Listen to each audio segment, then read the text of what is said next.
On my far right is Björn Ulvaeus.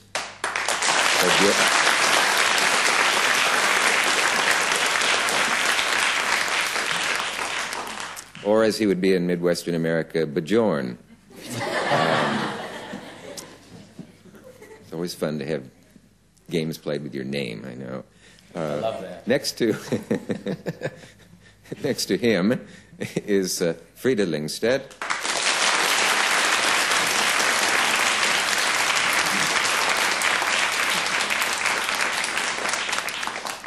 Agneta Feldskog.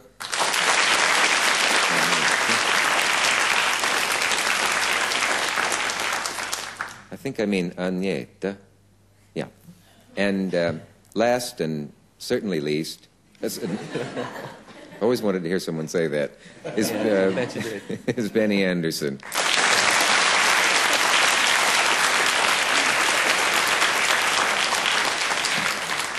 And these are the only members of the group who could show up today. So we kid each other a lot because we've known each other for well over 3 hours and having a wonderful time.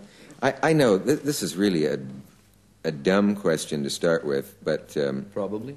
So I'll just skip to an even dumber one. Everybody would like to know how can I even put it?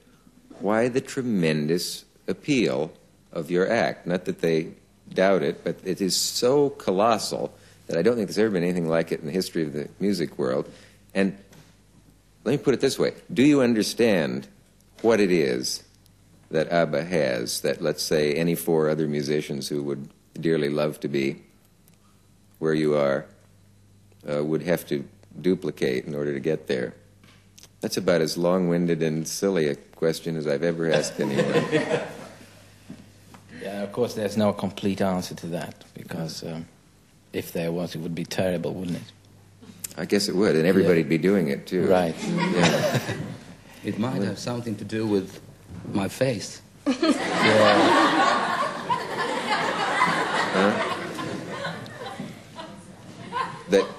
the way he hides, yes. The way he hides his double chin behind that beard. Is there a double chin behind that beard? It is. I think so. I can see it from here. Frida. Well, no, he probably made a good point there, though. Why and how, despite your face, would you like us to get serious now? For the moment we can. One member of this group was a singing star at 17. And if I'm not wrong, is it Agneta? Well, I was don't know too. if I was at that, well, singing star, I wouldn't say, but I started when I was 18. Yeah. So maybe it was Frida.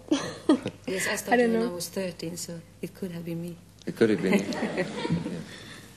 Yeah. I can remember one of you talking about, in something I read, about the thrill of, it's probably happened to all of you at different times, the thrill of hearing your music played by real musicians the first time. Something you wrote is actually being rehearsed. Right? That's what you experience the first time really in the studio, recording studio, when you've written something and these guys with their violins and horns and stuff step in and they actually start playing your melody. Yeah. It's a great feeling. Yeah. That was really a big kick for me, at least, I remember. Because I started to write songs when I was just 5 years. And when I should do my first record, there was a lot of men sitting and playing their violins with a song that I had been writing. And that was a very big experience for me. That must be a thrill. It's like, I guess, for a playwright hearing his play rehearsed for the first time. My song. Or something. Writer. Do you all write? By that I mean, can you all literally compose on a sheet? You know? Yeah. None of us.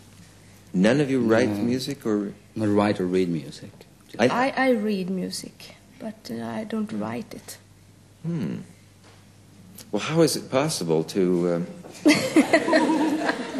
You look surprised. Do I have the wrong 4 people here?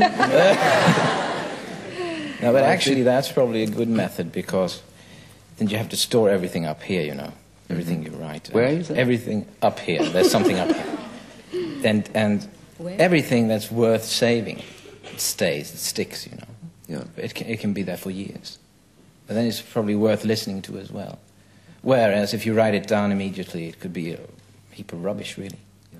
Well, Bjorn, could you describe, if we could sneak into the little hideaway cabin or whatever it is where you work on that little island somewhere where where the two men compose, write, or whatever you call what you do, what would we see happening in there? Two people humming, or?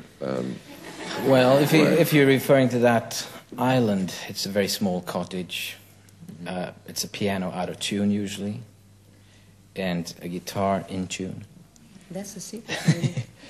And then we just sit around playing with chords, playing with rhythms, singing some kind of pidgin English, you know, just the sound of English.